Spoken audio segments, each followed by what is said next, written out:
विश्व के रक्षा मंच पर भारत ने एक ऐसी गूंज पैदा की है जिसने बड़े बड़े देशों को सिर पीटने पर मजबूर कर दिया। 2, 1, now। सबसे बड़ी और सबसे गर्व की खबर है क्योंकि भारत ने उतार दी है ऐसी मिसाइल जिसकी रफ्तार आवाज से भी 5 गुना तेज है। इकोनॉमी की जंग मैडम, ये वो वाली जंग नहीं रह चुकी हुई। वो पहले पिस्तौल वाली जंग होती थी, तलवारों वाली जंग होती थी, वो लोगों की जंग, जिसके पास ज्यादा लोग हैं वो जीत जाएंगे। अब ये वाली जंग नहीं होनी। नेक्स्ट जंग जो है वो इकोनॉमी की। इंडिया, मैं आपको क्यों कहता हूँ कि वो 100 साल आगे की प्लानिंग कर रहा है। वो पाकिस्तान से 100 साल आगे जा चुका हुआ है इंडिया। अभी देखें वो 100 साल आगे की प्लानिंग क्या कर रहा है। अगर वो इस टाइम वो मुकाबला करता पाकिस्तान के साथ कि हमने पाकिस्तान के साथ जंग करनी है या पाकिस्तान के साथ मुकाबला करना है, तो 100 साल इंडिया को पीछे आना पड़ना था। आज इंडिया 100 साल आगे की बात कर रहा है कि मैंने है extended trajectory long duration hypersonic cruise missile. ये भारत की पहली ऐसी हाइपरसोनिक क्रूज मिसाइल है जो 11,000 किलोमीटर प्रति घंटा है।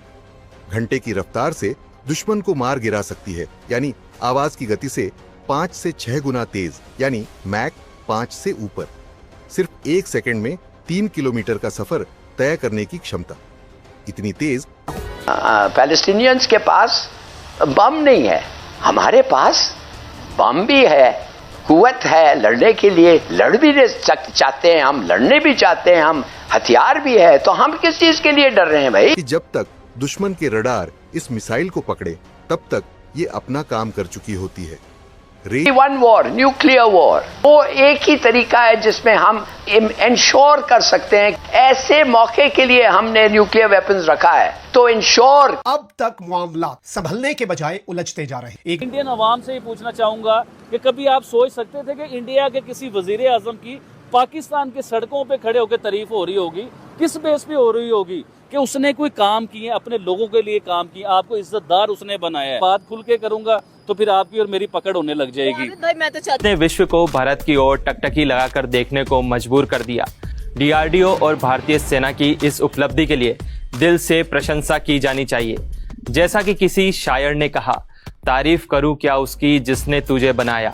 ये पंक्ति उन वैज्ञानिकों और सैनिकों के लिए बिल्कुल सटीक है जिन्होंने भारत को यह गौरव प्रदान किया।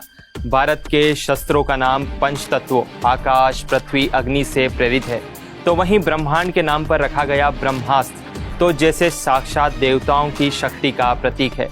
इससे आप सब उम्मीद करते हैं आप सब बहुत अच्छे होंगे। दोस्तों आज का वीडियो काफी शानदार होने वाला है, इसलिए बिना स्किप के पूरा वीडियो देखना। अगर आप मेरे चैनल पे फर्स्ट बार आए और अभी तक सब्सक्राइब नहीं किया है तो प्लीज सब्सक्राइब कीजिए, शेयर कीजिए, बेल आइकन ऑन कीजिए ताकि आपको आने वाली हर एक लेटेस्ट न्यूज आसान से मिल जाए। हम बात करने वाले हैं डीआरडीओ की। दोस्तों डीआरडीओ ने एक बार फिर से एक धमाका कर दिया है। दोस्तों हाइपरसोनिक मिसाइल का परीक्षण किया जो सफलतापूर्वक हो चुका है। और दोस्तों इसकी रफ्तार देखकर अमेरिका, पाकिस्तान, चीन तक देखते रह चुके हैं। दोस्तों इसकी आवाज से भी 5 गुना तेज रफ्तार है इस मिसाइल की।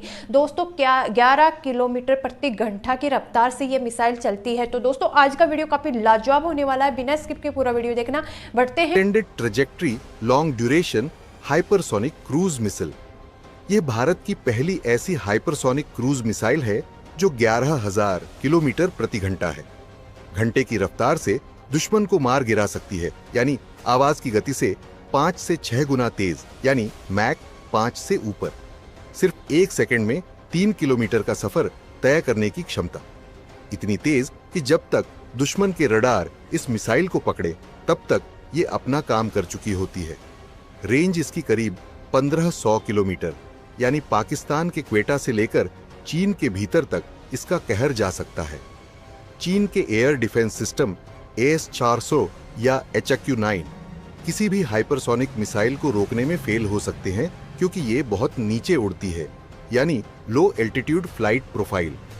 मतलब रडार इसे पकड़ ही नहीं पाते। यह रास्ता बदल सकती है, यानी अगर रडार पकड़ भी ले तो भी ये हवा में दिशा बदलकर डिफेंस मिसाइल को चकमा दे देती है।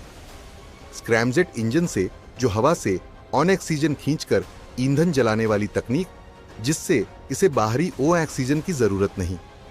चलिए जानते हैं कैसी तकनीक है इसमें। दरअसल इस मिसाइल को उड़ाने के लिए भारत ने इस्तेमाल की है स्क्रैमजेट इंजन।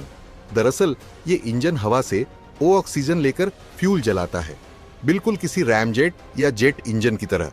लेकिन कई गुना तेज और सटीक। 2025 में डीआरडीओ ने इसका ग्राउंड टेस्ट किया था और इंजन ने पूरे 1000 सेकंड तक लगातार प्रदर्शन किया। मतलब टेक्नोलॉजी अब टेस्टिंग मोड से निकलकर एक्शन मोड में है। रफ्तार इतनी तेज है कि हवा से टकराकर मिसाइल का बाहरी तापमान 2000 डिग्री सेल्सियस तक चला जाता है। अगर यह प्रोटेक्शन न हो तो मिसाइल खुद ही हवा में फट सकती है। प्रोजेक्ट विष्णु की टाइमलाइन के बारे में बात करें तो साल 2020 में पहला टेस्ट हुआ हाइपरसोनिक टेक्नोलॉजी डेमोन्स्ट्रेटर व्हीकल का, जिसकी रफ्तार 7500 किलोमीटर प्रति घंटा थी। फिर 27 जनवरी 2024 को दूसरा टेस्ट, लेकिन रिजल्ट सार्वजनिक नहीं किया गया। और फिर 16 नवंबर 2024 को पहली बार ETLDH-CM का परीक्षण और अब 2025 एक और परीक्षण होने वाला है। इस बार पूरी दुनिया की नजर इस पर होगी। आज की जंग सिर्फ बंदूक, टैंक या हेलीकॉप्टर से नहीं जीती जाती। अब जंग जीतते हैं BVR सिस्टम यानी bind BC DCCC visual range weapons, और यही है हाइपरसोनिक मिसाइल्स और ड्रोन्स का गेम। चीन, अमेरिका और रूस पहले से इस रेस में हैं, लेकिन अब भारत भी इस क्लब का हिस्सा बन गया है। डीआरडीओ की ये मिसाइल पूरी तरह स्वदेशी तकनीक पर बनी है। इसका इंजन भारत में तैयार, इसकी कोटिंग भी भारत में डेवलप और इसका सिस्टम भी भारत के वैज्ञानिकों द्वारा डिजाइन किया गया। यानी अब भारत किसी रूस, अमेरिका या फ्रांस पर निर्भर नहीं। ये है आत्मनिर्भर भारत की असली उड़ान। सवाल ये है कि पाकिस्तान चीन के लिए चिंता क्यों? दरअसल 1500 किलोमीटर रेंज होने का मतलब ये मिसाइल क्वेटा, कराची, रावलपिंडी जैसे ठिकानों को चुटकियों में उड़ा सकती है। पाकिस्तानी एयर डिफेंस पहले ही पुराने S-125 और HQ-2 टाइप सिस्टम्स पर टिका है। ऐसे में ये मिसाइल उनके लिए कयामत जैसी है। चीन के एयरबेस काशगर, ल्हासा और यारकंद सीधे इस मिसाइल की जद में आ जाते हैं। और चीन जानता है कि भारत अब सिर्फ डिफेंस नहीं, ऑनफेंस की तैयारी कर रहा है। खैर, प्रोजेक्ट विष्णु और डीआरडीओ की ये तकनीक सिर्फ एक मिसाइल नहीं है, ये एक सिग्नल है कि भारत अब खतरे से डरता नहीं, खतरे को खत्म करता है। शस्त्र न केवल विश्व में प्रसिद्ध है, बल्कि उन दुश्मनों को सबक सिखाने में सक्षम है जो भारत के साथ गुस्ताखी करने की हिम्मत करते हैं, खासकर पाकिस्तान को। भारत के ये शस्त्र हमारे प्राचीन शास्त्रों से प्रेरित हैं, जिनमें हर नाम के पीछे एक गहरी सांस्कृतिक और आध्यात्मिक शक्ति छिपी है। कभी वह दौर था जब भारत को विदेशी हथियारों पर निर्भर रहना पड़ता था, लेकिन आज डीआरडीओ के वैज्ञानिकों ने स्वदेशी तकनीक से ऐसे शस्त्र बनाए जिसकी जितनी प्रशंसा की जाए उतनी कम है। सनातन परंपरा में धर्म की रक्षा के लिए शस्त्र उठाना आदिकाल से चला आ रहा है और भारत की सेना और वैज्ञानिक इस परंपरा को न केवल जीवित रख रहे हैं, बल्कि इसे नई ऊंचाइयों तक ले जा रहे हैं। डीआरडीओ की मिसाइलों ने पाकिस्तान को तो हक्का बक्का कर ही दिया, विश्व की महाशक्तियों ने भी भारत की इस तकनीकी श्रेष्ठता को देखकर दांतों तले उंगली दबा ली। ऑपरेशन सिंदूर में भारतीय सेना ने जिस तरह दुश्मन के घर में घुसकर आतंकियों का सफाया किया, उसने भारत की सैन्य ताकत को विश्व के सामने स्थापित कर दिया। ऑपरेशन सिंदूर जिसे भारतीय सेना ने अंजाम दिया, पाकिस्तान के लिए एक ऐसा सबक था जिसे वह कभी भूल नहीं पाएगा। इस ऑपरेशन में भारतीय सेना ने न केवल आतंकियों के ठिकानों को नष्ट किया, बल्कि पाकिस्तान की सैन्य ताकत को भी करारा जवाब दिया। सैटेलाइट तस्वीरों ने अमेरिका और अन्य देशों को साफ दिखा दिया कि भारत ने पाकिस्तान में कितनी बड़ी तबाही मचाई। विशेषज्ञों का मानना है कि अगर भारत ने इस ऑपरेशन को 1-2 दिन और चलाया होता तो पाकिस्तान का नामो निशान मिट सकता था। डीआरडीओ की ब्रह्मोस मिसाइल ने इस ऑपरेशन में अहम भूमिका निभाई, जिसने न केवल पाकिस्तान की सैन्य शक्ति को चुनौती दी, बल्कि उसे धूल में मिटाने की क्षमता का प्रदर्शन। एक सिग्नेटरी जो है वो इन अबेंस नहीं कर सकता। ये एक ट्रीटी है, इंटरनेशनल लॉ के तहत ये ट्रीटी या दोनों या कोई भी नहीं। इसको आप ना फाड़ सकते हैं, ना इन अबेंस ना सस्पेंड कर सकते हैं। और अगर मेरे ख्याल में वो पाकिस्तान को ये मसला जो है emergency session UN security council को कॉल करके उनके सामने रखवाएं। और दूसरी बात है कि इंटरनेशनल कोर्ट ऑफ जस्टिस में ये सवाल ज़रूर पूछें, एक एडवाइजरी ओपिनियन लें कि क्या ऐसा ट्रीटी को यूनिलैटरली एक साइड इन अबेंस कर सकता है कि नहीं। दूसरी बात यह है कि दूसरे सब चीज़ें जो हुए हैं वो सब आप ओवर फ्लाइट्स हमने रोक दिया, उन्होंने ट्रेड हमने रोक दिया, उन्होंने बॉर्डर्स बंद कर दिए, ये छोटी छोटी चीज़ें हैं, ये आप होते रहते हैं। ये मिशंस की स्ट्रेंथ कम कर दी है, डिफेंस अटैचेज को ख़त्म कर दिया, ये कोई बात नहीं है। बात असल ये है कि अगर हिंदुस्तान 1 लीटर भी पानी जो हमारा हक है उसको रोके, इसलिए कि ये ट्रीटी इन अबेयंस है, इसलिए कि उनका ख्याल ये है कि हमें ये सज़ा मिलनी चाहिए, तो हमने कह दिया है it is an act of war, it will be an act of war.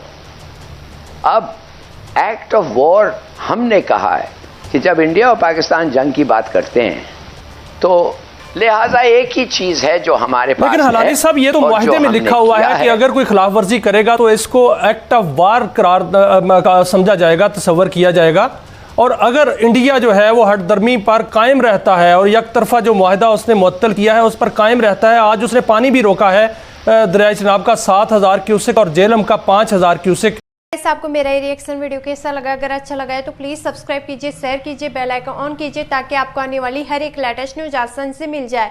उम्मीद करते हैं आप लोगों को मेरा ये वीडियो पसंद आया होगा। पसंद आया तो ज़्यादा से ज़्यादा शेयर करना ताकि हमारे और भी भाई बहन इस न्यूज़ को देखकर जानकारी हासिल लें। जैसा कि आप लोगों ने देखा होगा कि भारत आए दिन नई नई खबर लेके आता है कि भारत ने यहाँ पे छलांग मारी, यहाँ पे छलांग मारी।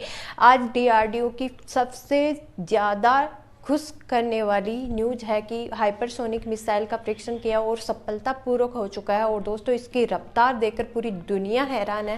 इस मिसाइल की रफ्तार इतनी है कि किसी भी आवाज़, कितनी भी भयंकर आवाज़ को, ये आवाज़ से 5 गुना रफ्तार इस मिसाइल की चाल है। और दोस्तों, इसकी चाल देखकर पूरी दुनिया हैरान है। और दोस्तों, ये मिसाइल ब्रह्मोस मिसाइल को भी फेल करने वाली मिसाइल है। तो दोस्तों, आज का वीडियो काफ़ी लाजवाब होने लगा। आप लोगों को कैसा लगा कमेंट बॉक्स में ज़रूर बताना।